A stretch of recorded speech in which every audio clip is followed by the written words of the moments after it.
Hey Diva, welcome back to the channel. And if you're new here, hi, my name's Deborah. Let's get into this video. So yesterday I went to go watch Wuthering Heights at the premiere and I have thoughts. I have multiple thoughts, and you guys know me on this channel. I always have notes. It's not good. It's not good. It's interesting. Did I kind of like it? Maybe, but it's not good. So let's start strong. Let's start off with all my opinions really quickly. And I just want to say, I am aware that this is not supposed to be a good adaptation. Again, I'm aware that Emily Bronte did say that this movie was basically made off of what 14-year-old her remembers feeling while reading Wuthering Heights. And I also know that Wuthering Heights is not a love story, okay? However, I still went into it with some good expectations. I hoped that, okay, whatever it is, at least it's good. Ciao. So let's start with what I did like, because you know me. Cinematography is absolutely stunning. It's gorgeous. It's beautiful. There are so many beautifully shot scenes. If you know anything about Emily and her work in Saltburn, you know that woman's gonna give you aesthetic. Okay, she's gonna eat down every aesthetic possible. Everything was beautifully shot. There was a scene where Heathcliff was actually running into the sunset, and it reminded me of the scene of Gone with the Wind when Rhett is about to go off to war and Scarlett and Rhett are in front of this like red background as well. I thought that was such a beautifully well shot scene. I thought the cinematography was on point. I will say I also really did like Charlie XCX's soundtrack on this. I was kind of interested to see how the album would roll out with this movie because I was like, okay. But it very much, again, reminds me, Baz Luhrmann's Romeo and Juliet from 1999 had a modern soundtrack, introduced me to Radiohead, actually. That kind of modern music with a time period piece, except the difference is that the Romeo and Juliet was at least well adapted to a certain degree. And this is just Emily Bronte's creation. I love the music, so that's not a complaint for me personally. Some people don't like it, but I personally liked it. There are some parts of this movie that were also slightly comedic, which I also like. In the scenes where Heathcliff first meets Isabella and she's like super interested in him before it gets crazy, and I will talk about that later and also in a separate video because that needs research on its own. When Heathcliff and Isabella first meet, and he comes to Kathy's home for dinner. Those are certain scenes that were kind of really funny. And they were funny until they got literally insane and then downright abusive. So that was something I really liked as well. I really liked the first quarter of the film, not the first half, the first quarter. And this will lead into my second criticism, but with the two children that were acting as Heathcliff and Kathy, I really enjoyed it. The thing is for me, I felt that that was a very strong start to the movie, besides the sexual and the over-sexualization of a lot of things, and I'll get to that in a second. But I do enjoy the two children acting with one another. I think they were so good in their roles. They portrayed so much emotion. They were so adorable, but also I really felt like I was in a period piece because these are two young kids who would be young kids that you would find perhaps in this era of time. And I felt like their acting scenes were really good, and you believed and you really saw this sort of trauma bond, but also trauma bond between Heathcliff and Kathy, and I really bought into it. I was like, okay, these two kids are so adorable, period. Like it felt like I was gonna be watching a different movie. And then transitioning from that to Jacob Elordi and to Margot Robbie was where I got whiplash. Those are the things I did like. I really was a huge fan of those specific aspects. Let's get into the things I didn't like about this film. Let's start with the over-sexualization of everything. The movie opens with a hanging of somebody. Now, I don't know if this is a book thing, because it'd be really weird if we were just hanging people and this was not a book thing. And little Kathy is at the square watching somebody being hanged, which is crazy, but okay, sure, it's part of the time period, it's whatever. My problem starts to come in when everyone starts getting weirdly, oddly sexual. And again, I don't know if these undertones are in the books. Personally, I am not a fan. I don't think the book was really setting this scenario or this sort of work to be this hyper-sexualized thing. So the fact that they felt the need to add that in there while there's also two kids in the scene really kind of disturbed me because I was not a fan. Like, I just really didn't like it. I didn't think it was necessary. I understood that they were going to bring in sexual themes at a certain point when the Heathcliff and Kathy got older, so that's fine. But at a certain point I was like, girl, we didn't need to do that. We didn't need to do that at the beginning of this film, at least. And it ties into something I also feel, which this movie used a lot of shock value. It used a lot of, same thing with Saltburn, right? I used a lot of shock value to portray a story that is very hollow. And even though there's so much material with Wuthering Heights, unfortunately, the director wanted to keep it as a love story, which it is simply not. And those two things for now do not coincide. I just felt like that beginning scene with everybody getting slightly sexual with one another in the square was very unnecessary. Same thing with like cutting the pig open. Again, I don't know if that's a book thing, so, but the blood splattering on the wall, the use of the pig, the sort of elements, and I know that Emily Bronte, especially with Saltburn, also did the same thing where the family got together and they started eating, but it felt so disgusting when they were eating. So I get that definitely it is a stylistic choice. However, I do think that there was a lot of shock value for the sake of shock value where it wasn't really necessary. And that I feel very much creates a sort of Saltburnification of the film. I really think it does. I think it adds this unnecessary shock value where it's to make up for the fact that some parts or elements in the story are missing or not well thought out. Another thing I felt in this film, please don't come for me in the comments, but this is just a personal opinion. I felt that Margot Robbie was a bit too older for this role. Don't hate me. I love Margot Robbie. Okay. I've been watching that woman since she was in Focus with Will Smith. Okay. I love Margot. All right. This is no Margot slander. Like, I love that woman. I think she's amazing. I think she's a very talented actress. And when I watch Margot Robbie, I don't tell that she's acting. I never tell that she's acting. She becomes the character. I mean, with I, Tonya, for example, my goodness. Okay.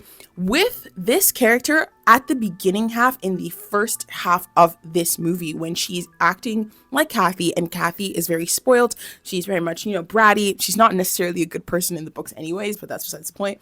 I do feel that there were certain moments where Margot was acting and I could see her acting. It's not until the second half of this film where she starts to really get into the fact that she's lonely and then she has to portray her range of emotion, which she's amazing at doing. That's when it kind of makes up for that, and then Margot is excellent throughout the rest of the film. However, in the beginning half, when she first starts to be this whimsical, young, bratty, naive girl, it's not, for me personally, I wasn't really buying it for like a long time because she just doesn't have that whimsical, naive look for this story. The intensity and the craziness for the second half of this film, she has it. That was 10 out of 10 locked down. But the beginning, it felt very kind of fake. And I know you're going to say like, oh, Deb, they're acting. But it's like, I have seen Margot Robbie's work. I've never had to give a double take and be like, oh, girl, no. I really feel like somebody should have been casted as Kathy, and also Jacob Elordi, which I'll get to in a second. I do think they should have cast somebody else who has that kind of whimsical look to themselves, or that has that kind of whimsical bratty look to themselves. Slightly mean, very entitled, but still naive kind of girl that's hopelessly in love with somebody else, but then also has like, you can find somebody who can do that. And I just don't think, at least for the beginning half of this film, that I was really sold on with Margot Robbie. Same thing with Jacob Elordi. Like I said, I loved when the two kids were acting. See, the two children, you knew that this was very real. But with Jacob and with Margot at the beginning, it felt a little bit off for me at the beginning. It felt a bit, I was a bit shaky. I won't lie to you, okay? And when they both were acting with one another, first of all, I hated Jacob Elordi's wig. Heathcliff's wig was a crime to humanity because that lace front was over here, child. That shit was horrifying. And then also, I felt like at certain points, Jacob Elordi was just super miscast for this film. Certain scenes, for example, in which he had to show a lot more emotional range is when I really was like, ooh, no. That's why I looked to the Romeo and Juliet adaptation, because it's something unique like this, where it's like, it's a modern adaptation full of young people. But you see, in Baz Luhrmann's adaptation, Leonardo DiCaprio and Claire were the same age and were both young and super naive and young to the industry, right? I mean, Leonardo DiCaprio had some work under his belt as well, but in the sense of like, they were new faces. So you could buy into the fantasy. The thing is with Jacob and with Margot is that they're not well cast. So sometimes that does peep out in the film. And I think with Jacob Elordi, it really started to bother me. First of all, when he came in with an earring, I get it. It's camp and we'll talk about the costumes. But with the earring and the grill, I was like, no, girl, no. There was a scene where he took off his shirt and him and Margot are about to do it for the first time. And it's his silhouette, because I know he's tall, yes. It's his silhouette that reminds me that this is still a 21st century man. And you're trying to put me in this time period. And it's not connecting in my brain. This is still Jacob Elordi. There's also some moments with his facial expression in which he was trying to show a certain emotion. And I get it. The brooding does work out for him, but there are certain moments where he has to use more emotional range. And it wasn't as powerful for me personally, but hey, to each their own. Another point that I wanted to make about actors that have faces for period dramas is, for example, the guy who plays Joseph is also the same guy who plays a Targaryen in House of the Dragon, and he's really, really good at it. He has a face for it. Jacob Elordi has a more modern face. I don't know how to explain it, and it's not necessarily iPhone face. It's just their facial structure are very much different, meant for different things. And with Evan Peters, you can see that as a more like common face that you would see in that time period. I'm not trying to insult anybody, oh my God, please. But there's certain faces that are just perfect for certain roles. And with Evan and with the rest of the servants, they fit perfectly into the story. Like, you have these two faces that can really, really sell me that you're in this time period, even though you're trying to make it camp or not. But with Jacob, it just didn't really settle for me. I don't know. That's me personally. Margot, at the end of this film, her acting chops were really good. Like I said, she has emotional range. That's what I'm saying. It's like Margot Robbie is super talented. So for her to just be playing this whimsical, like, entitled, spoiled brat, it's part of it. I mean, she's done something like that in The Wolf of Wall Street, but she has so much intensity to her. She has so much acting range that it kind of just felt like a question mark when she was just doing something super basic. You know, I don't know if that makes any sense, but to me, that's how it came to me. Oh, speaking of these two actors, let's talk about the costuming. Girl, I knew that the costumes were going to be bad. Like, I knew that this was again going to be camp. I'm going to reference Romeo and Juliet again. They had Hawaiian shirts and guns in that film, child. Okay, so I wasn't expecting anything crazy. The difference is, once again, is that the clothing looked so cheap. So cheap. And the moment it irked me was when Margot or Kathy came out in this plastic dress for her wedding night. It's in the thumbnail probably, but I'll also put it here. I hated it. I hated it so much. If you're gonna make something camp with your outfits, please ensure that it does not look cheap or something that I can buy at Party City. Yeah, there's no need for it to be holographic, my sister. I didn't like it. I didn't like it at all. And there's some moments, like even with her corset, she's wearing this white dress and the corset just looks like something you'd buy off of Shein or Zara, in the sense of it's not a well-supported corset. It doesn't sit right on her. Now, there were some looks that did eat, okay? There was the funeral look. All right, where she had that cross. It gave very much Madonna from the 90s. I liked it. I liked it. I thought it was camp. And I did like the wedding dress that she wore. Like, I wasn't really mad at that. What I was mad at were the remainder of the dresses. There was also this black, silky, satiny dress that she wore. I also thought was quite good, but the plastic ruined it for me. And also, Isabella's looks, even though I'm pretty sure were meant to be from another time period, don't hate me, but her dresses were quite elaborate and made sense for her character. But with Margot, it was really hit or miss. And then at a certain point, she would have these the furry hats, and I'm pretty sure they have more official names. It's just I'm forgetting them. And she had that Red Riding Hood sort of cape or hood on her head, and it just looked so cheap. Like, a lot of it was tacky. Even the jewelry was tacky, and there's a very fine line between tacky and camp. And some of the jewelry was a hit and a lot of it was a miss. I just don't know. I don't know who's responsible for this costuming, but camp and trashy are a fine line. And this movie unfortunately dipped in both sides of. Let's talk about the whole BDSM relationship with Isabella and Heathcliff. I'm debating on whether to like do more research about this and then make a separate video about this, because it made me feel super icky. And I feel like that needs to be discussed on its own, because I'm not too sure about Isabella's arc within the book. I know that she did have the dolls. I know that she was in the book originally in an extremely abusive relationship with Heathcliff, possibly also sexually. Don't count me on that. I'm gonna do more research on it. Okay? For me personally, it was super icky. I feel like Emily or whoever was responsible for this storyline was trying to make this or trying to reclaim this into something that she, Isabella wanted. And you could tell that with the explicit consent from Heathcliff. He was constantly being honest about what he was going to do to her and how he was going to treat her, and she still said yes. However, for me, it fell flat. Why? Because Isabella is not an informed woman. It's not like she's somebody that is experienced. It's not like she's seen more than this. And unfortunately, Isabella is somebody who was being used by Heathcliff and Kathy throughout this whole entire story. So she doesn't have that much agency, if you think about it. Okay, if she says no to Heathcliff and she leaves, I mean, she finds the guy attractive, number one. She wants him to like her, number two. And number three, she doesn't really know any better. So this implied kind of like, oh, she wants this kind of relationship and she wants to be a freak. It falls flat for me, because that's not how I felt time. And look, I'm not kink shaming. Okay, everybody's freaky in their own time, child. That's not what I'm trying to say. What I'm trying to say is how this movie is trying to sell it to me as if this is like some sort of story that where she had a little bit of power. Did she? Did she really?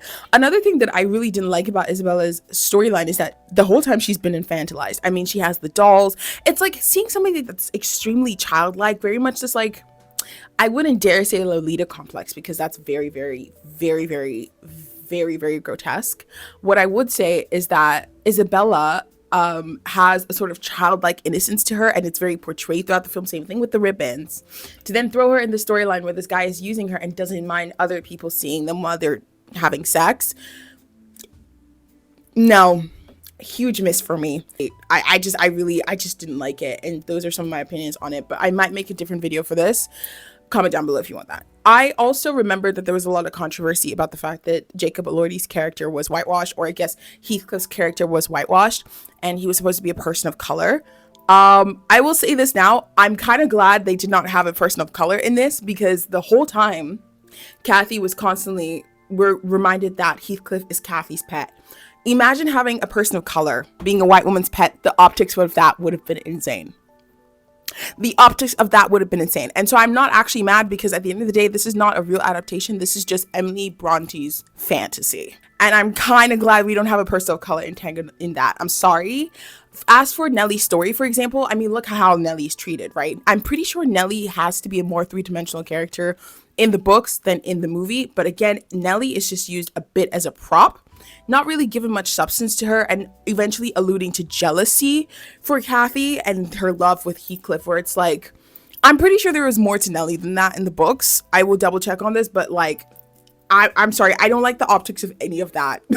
So even with Nellie's storyline, I was giving it the side eye the whole entire time. Having an Asian woman do that, already kind of being her ciao. I was not a fan. I was not a fan of that dynamic at all. But those are my thoughts about this movie. I think I'll make another video about this, because the racial dynamics and also the sexual dynamics are crazy. Okay. But tell me how you guys felt about this movie down below. Thank you guys so much for watching this video. I will see you guys in my next one. Okay, bye.